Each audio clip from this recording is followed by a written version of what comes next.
네, 토마토 투자자문의 박준현, 운유경 모셨습니다. 안녕하세요. 네, 안녕하십니까. 네, 우리 증시 어제 왜 이렇게 밀렸을까? 막 궁금증도 상당히 있고요. 분위기가 이제 또 어떻게 흘러가는 건가? 다시 2,700선에 부딪히니까 또 꺾이는 건가? 여러 가지 고민이 좀 듭니다. 지금까지의 시그널 어떻게 보세요? 네, 어제 하루 증시를 되돌아본다 한다면 우리 증시 과다하게 빠진 측면이 없지 않아 있죠. 우리가 쉬는 기간 동안에 지난 주말에 미 증시 나스닥 시장이 2.5% 가까이 빠졌지만은 월요일 시장이 열렸던 아시아 증시들, 일본 증시 상승을 했고 대만 증시 같은 경우도 상당히 상승을 했거든요. 근데 어제 보게 되면 일본 증시 플러스권이었고 대만 증시는 월요일날 상승했음에도 불구하고 어제 0.5% 정도밖에 빠지지 않았어요. 근데 국내 시장 같은 경우 코스피 지수가 1.7%, 코스닥 시장 같은 경우 2% 넘게 빠졌으니까 과다하게 빠졌다.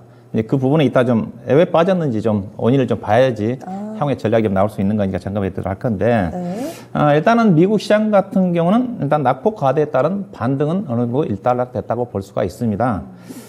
그러면서 이제 CPI의 이번 주 발표를 앞두고 있는 그렇던 경계감 자체가 현재 미국 시장의 등락 과정에 전개되고 있다고 봐야 되지 않겠나 생각이 좀 되는데 일단은 미증시 같은 경우는 일단은 하락 추세에서는 벗어났다고 볼 수가 있어요. 다우지수 나스닥 시장의 대표적인 차트를 좀 보시게 되게 되면 나스닥 시장이 현재 지금 12,175로 간밤에 끝났는데 보시게 되면 22동 평균선이 지금 돌아섰지 않습니까? 2, 3일 전부터 돌아섰거든요. 22평선이 돌아섰다는 자체는 20동안 이동 평균선 위에 올라와 있다는 측면이고 그 다음에 현재 20동 평균선이 11,700포인트 정도가 좀 되는 거니까 그 다음에 다우지수 같은 경우도 지금 22동 평균선이 돌아서고 있거든요. 충분히 어느 정도 반등이 가능한 부분, 저점이 나왔다고 볼 수 있는 부분 자체는 최근에 이제 글로벌 증시의 그 하락 이후에 또 반등 부분을 보시게 되게 되면 대체적으로 충분히 저점에서 많이 반등을 했습니다. 먼저 저점이 나왔던 게 독일 증시가 3월 달에 저점이 나왔거든요. 3월 초에 나왔는데 독일 닥스 지수가 보게 되면 가장 많이 저점에서 18% 가까이 반등이 좀 나왔고 그 다음에 범유럽 스탁 50 지수 같은 경우 13%, 일본이라든가 중국 증시가 최근에 강세인데 13% 정도. 그 다음에 나스닥 시장이 이제 11% 정도까지 반등 나왔다가 그냥 30% 정도 넘게 빠졌다가 3분의 1 정도 반등이 나왔다가 약간 한 2% 정도 되돌림이 나오고 있는 상태인데 전반적으로 어느 정도 반등이 나왔어요. 근데 국내 증시가 앞서 있다 상당히 부진했던 것 자체가 보면 이유가 될 수가 있는 것 자체가 반등폭도 상당히 부족했고 보면 맨 오른쪽에 있지 않습니까? 근데 어제 하락이 상당히 컸으니까 일단은 이제 최근에 미국 증시에 이제 최근에 악재 요인으로 작용했던 것 자체가 경기 침체에 대한 우려감이 있지 않습니까? 근데 최근에 나온 주말 6일에 나온 내용을 본다면 미국의 경제 지표 자체가 그렇게 나쁘지가 않았습니다. ISM 제조업 지표가 예상치를 상회하는 약간 56.1 정도 나온 걸로 알고 있는데 전달 55.4에서부터 개선이 좀 됐고 그 다음에 지난 주말에 발표된 고용 지표 자체가 예상치가 32만 명 고용이었던 39만 명 가까이 나왔지 않습니까? 예상보다 좋게 나왔어요. 이러다 보니까 이제 경기 침체에 대한 우려감에서는 벗어났다고 좀 볼 수가 있겠죠. 어느 정도 완화가 됐다고 좀 볼 수가 있어요. 이러다 보니까 이제 10년 만기 국채 수익률이 지난 주말에 3% 가까이 올라갔지 않습니까? 이거에 이제 이러다 보니까 이제 우려감이 작용했던 거고, 그 다음에 여전히 CPI 지표 부분 자체가 경계감이 나올 수밖에 없는 게 지난주에 발표됐던 유럽의 그 CPI 지표가 상당히 높게 나왔거든요. 그 다음에 우리나라도 CPI 지표가 물가 지표 자체가 우리나라는 지금 미국만 신경 쓰고 있지만은 지난 5월 달에 소비자 물가 지표 자체가 우리나라 5.4로 나왔습니다. 우리나라는 계속 올라가고 있거든요. 이게 4.8에서 5.4, 그 전달이 3.7, 3.1 계속 올라가고 있는데 3, 4, 5 그렇죠. 미국은 지금 고점 찍고 약간 둔화되려고 하고 있는 쪽인데 우리나라는 계속 올라가다 보니까 이게 이제 국내 시장에 영향을 좀 미쳤던 게 아닌가 생각이 좀 돼요. 그래서 우리나라 그러다 보니까 우리나라 미국의 국채 수익률 얘기를 하고 있지만은 어제 우리나라 3년 만기 국고채 금리가 3.2%를 돌파를 했습니다.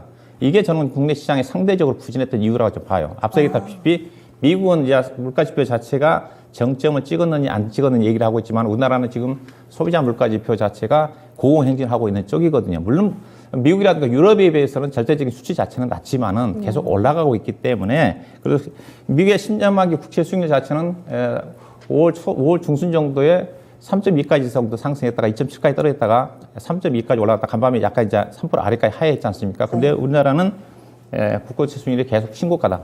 계속 올라가고 있다. 그리고 A등급 회사채 금리 같은 경우 지금 4%를 돌파했습니다. 이게 그만큼 우리 시장 자체가 유동성 부분 자체가 더 해외 시장 비해서 급격히 위축되고 있는 것 자체가 어제 시장의 악재로 반영된 게 아닌가 볼 수가 있는 거고요. 그 다음에 어제 이제 외국인 투자가들이 우리가 주식을 선물 시장에서 1조 2천억을 팔았습니다.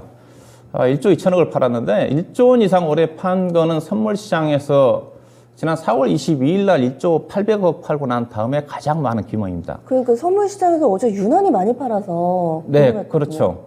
그러니까 작년도 같은 경우는 하루에 외국인 투자가들이 선물 1조 원 이상 매도한 경우는 여러 차례 있었어요. 근데 올해는 4월 22일 이후에는 거의 없었는데 어제 1조 2천억을 팔았고 또 현물 시장에서도 코스피 쪽에서 2천억 넘게 팔았는데 결국은 이런 부분 자체는 외국인 팔았던 것 자체는 환율에 있다고 좀 봐야 되겠죠. 최근에 우리나라 원달러 환율이 어제 보시다시피 지금 무려 15원 가까이 급등했지 않습니까? 물론 최근에 좀 많이 떨어지긴 했지만은 가파르게 올라간 이유 자체가 결국은 어제 엔화의 어떤 약세와 연동한 게 아닌가. 지금 엔달러 환율이 지금 보시다시피 133엔 근처까지 올라와 있습니다.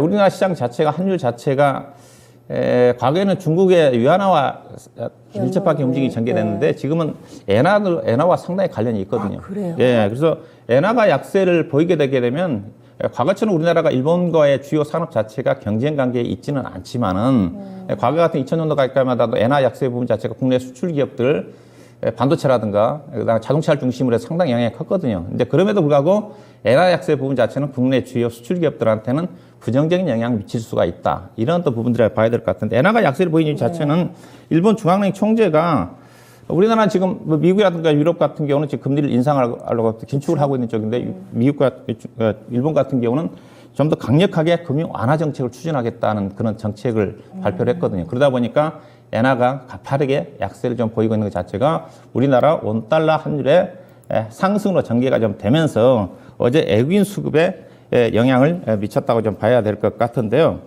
그렇다면 외국인들이 어떻게 좀 봐야 될지, 매매를 봐야 될지, 외국인 매매 자체가 어떻게 봐야 될지. 근데 현물은 제가 보기에는 팔 것 같지는 않아요. 그 이유 자체가 표현해 나가고 있는데, 외국인 투자가들 국내 시장의 시가총액이 차지한 비중이 지금 30%대 아래까지 떨어졌습니다. 가장 높을 때가 38.7% 정도까지 올라갔거든요. 지속적으로 외국인 투자가들이 코스피 시장에서 비중을 줄이면서 30% 정도 아래까지 좀 떨어졌어요. 그래서 현물 시장에서는 매도 규모가 별로 나오지는 않습니다. 그래서 제가 항상 얘기를 할 때 선물이 문제다. 네. 여기 투자가들이 선물 가지고 변동성을 야기시킨다. 근데 선물이라는 자체는 결국은 팔면 다시 사야 되는 게 있지 않습니까?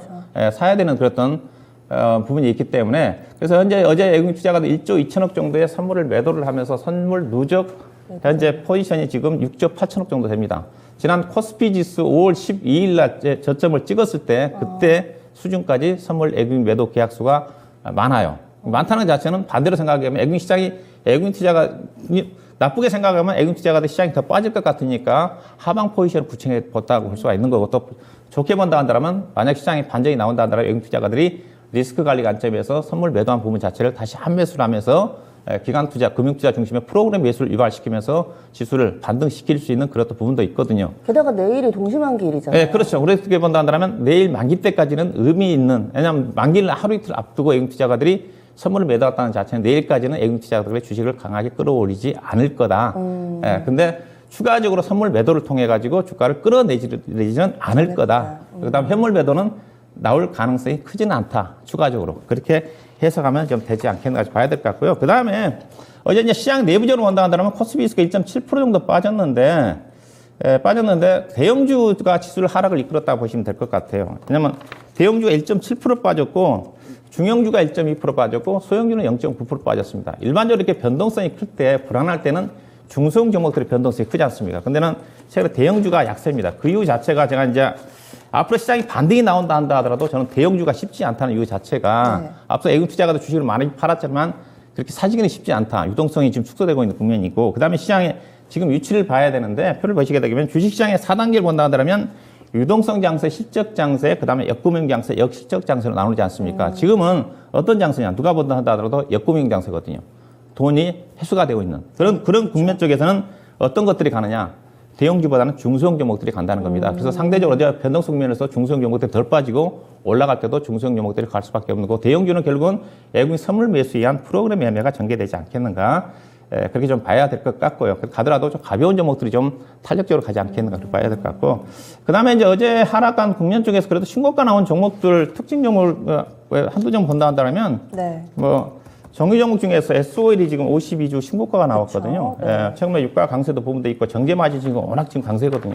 1분기 때 실적이 좋았지만 이러다 보니까 2분기 때도 실적이 좀 좋아질 것 같고. 그 다음에 대표적으로 그 다음에 그 상사 주식인 LX 인터내셔널이 어제 고점이 좀 나오고 있는 쪽인데 이들 종목들이 대표적인 실적 두고 저평가 종목들입니다.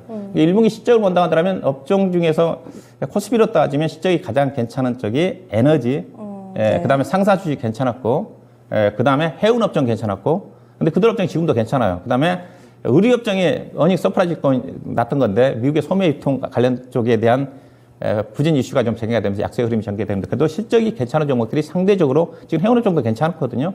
그래서 실적 좋은 종목들이 그래도 변동성 국면에서 상대적으로 선전한 게 아닌가 그렇게 볼 수가 있을 것 같습니다. 저희 마켓 시그널 시작하고 나서 계속 앞으로는 좀 어떤 시그널을 봐야 될까요? 질문을 드렸을 때 실적을 기준으로 해서 종목을 한 10개 정도 골라주셨거든요. 거기에 LX 인터내셔널이 있습니다. 그때 사셨더라도 지금 아마 크게 좀 수익을 보고 계실 텐데 그럼 오늘은 놓쳐서는 안 될 시그널 알려주세요. 예, 일단은 저는 항상 지수는 하방은 지지가 됩니다. 지수는 어제 이제 이게 차트가 우리나라 코스피도 지금 이동 평균선이 21동 평균선이 돌아서려고 하고 있는 쪽인데 22평선이 지금 2623이에요. 어제 잠깐 거기 찍었습니다. 약간 낙폭을 줄여놓고 있는 상태인데 여기는 지지가 될 가능성이 크다고 보이는 쪽이고요.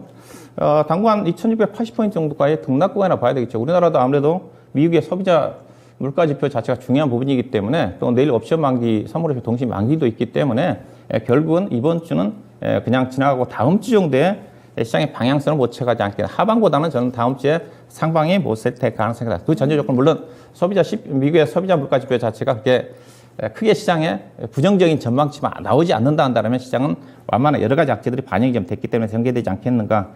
그 이유는 자체는 앞서 기타 외국인 선물 매도가 상당히 많기 때문에 추가적으로 매도할 부분이 많지 않은 것 같고요. 내일이 만기이기 때문에 외국인 투자가들이 오늘 내일 뭐 선물 매수가 많지는 않을 것 같은데 그래도 대형 쪽의 시장을 본다 한다면 외국인 선물 환매수가 들어온 것 자체가 중요하거든요. 그래야지 대형주가 상승할 수 있는 부분들이기 때문에 그래서 대형주 쪽은 여전히 외국인 선물 매매 방향 자체가 중요하지 않겠는가 좀 봐야 될 것 같고요. 종목을 볼 때 있어서 저는 시장을 그래도 우리나라 시장이 부진하지만 그래도 기대할 수 있는 것 저는 있다고 봅니다. 중국 시장이거든요. 우리나라는 이제는 미국은 너무 경기가 좋아지면 안 됩니다. 미국의 경기가 좋아지다 보니까 국채금리가 올라가니까 또 악재로 작용하잖아요. 미국은 완만하게 좋아져야 되는 거고요. 네. 대신 물가 지표는 떨어져야 되겠죠. 대신 우리가 기대할 수 있는 자체는 중국 경기거든요. 중국이 6월달 이후에 경제 봉쇄 조치 해제에 들어가면서 적극적인 부양책을 사용을 하면서 상해 종합주가지수 좀 차트를 좀 봐야 되는데 상해 종합주가지수가 상당히 지금 의미 있게 올라가고 있습니다. 지금 보시다시피 어제 같은 계속 올라가고 있거든요. 그게 중국이 4월달에 경기가 바닥을 찍었다. 네. 그런 대두가 되고 있습니다. 왜냐하면 4월달에 중국의 제조업 지표가 보시게 되는 PMI 지표 자체가 5월달에 49.6으로 나왔거든요. 4월달에 47.4였으니까 2.1% 개선이 됐거든요. 4월달 상당히 안 좋은 시점인데 그다음에 그 이후에 중국에 적극적으로 경기 부양책을 사용을 하고 있기 때문에 그래서 최근 들어서 보게 되면 경기 관련 종목 중에서 지난주에 이제 건설기 관련 현대건설기가 장주 20% 넘게 상승했던 거고 어제 같은 경우도 철강이라든가 그다음에 화학업종도 즉 중국 경기에 민감하게 움직이는 종목들이 업종이지 않습니까? 그들 종목들이 상대적으로 견조했거든요. 해운업종도 마찬가지인 거고요. 왜냐하면 중국의 경기 봉쇄 조치 해제로 인해서 물동량이 증가될 수가 있는 것들 부분들이기 때문에 그래서 중국 경기 시장이 반전 나온다는 제가 보기에는 이쪽에 중국 경기와 관련되어 있는 건설기라든가 철강이라든가 화학이라든가 해운업종이 상대적으로 시장을 주도할 가능성이 크지 않겠는가. 그 다음에 실적 호전 종목 중에서 주가가 많이 빠져있는 종목들이 있습니다. 최근에 이유 없이 빠진 패키지 기판 쪽이거든요. 심텍이라든가 코리아 스케줄 중심으로. 너무 많이 올라서 그랬나요? 그렇죠. 뭐 최적 문제가 없어요. 여러 가지 뭐 주가 하락 요인을 본다 한다 하더라도 그래서 충분히 주가가 많이 떨어지게 가격이 매력가 있는 것 같고 그 다음에 의리 쪽도 여전히 주가가 좀 싸 보이는 것 같고 실적이 괜찮은 쪽이 못 알았기 때문에 그 다음에 이슈는 이제 아까 이제 단기 매매 플러스 실적 성장 중 중장기 봐야 될 것 같은데 어제 이제 동남아 주말에 나왔던 태양광 패널 미국의 관세 2년 동안 유예 조치로 인해 가지고 태양광 관련 종목들 S에너지는 상한가 같지만 여타 나머지 종목들이 약간 차익성 매도 물량이 나왔는데 충분히 중장기적으로 관심을 가져보는 종목은 OCI라든가 현대에너지 솔루션이 그날 1분기 때 태양광 패널 관련 설치 기업 중에 괜찮았거든요. 보셔야 될 것 같고요. 그 다음에 어제 장 끝나고 나왔던 쪽에 우리나라 K 방산 수출이 지금 계속 예의주시가 되고 있는 쪽인데 어제 보니까 K2 관련해가지고, 지대공 미사일 수출 3조 원대 계약 체결 얘기가 나오고 있거든요. 그래서 어제 현대로템이 장중에 장 끝나고 상한가 들어간 거 알고 있는데, 관련 방산 관련 종목들. 근데 방산 관련 종목들은 밸류 자체가 상당히 높습니다. 제가 보기엔 하나 에어로스페이스라든가, LIG 넥슨이라든가 중장기적으로 관심을 가져볼 필요가 있지 않겠는가. 그 다음에 이재용 회장이 지금 유럽에 방문하고 있지 않습니까? 6개월 만에 방문이라는데, 아무래도 뭐 대형 M&A 관련 반도체, 차량용 반도체 중심 그 얘기라든가, 그 다음에 유럽 쪽에 통신 장비 수출과 관련된 부분이 이슈화 되면 되지 않겠는가. 이런 것들은 약간 이슈 중심이니까. 시장 자체가 이슈 플러스 약간 시적이거든요. 이런 관점에 종목에 집중할 필요가 있지 않겠나 봐야 될 것 같습니다. 알겠습니다. 그래서 볼만한 종목까지 골라드렸습니다. 오늘 못다한 이야기는 유튜브에서 오후 5시에 무료로 온라인 공개방송이 진행됩니다. 박주영 의원과 함께하는 시간, 종목 차별화 장세, 무엇을 사야 하나 지금 빠르게 좀 섹터라든지 힌트를 드려가지고요. 구체적인 얘기는 여기에서 확인하실 수 있습니다. 의원님 고맙습니다. 네, 고맙습니다.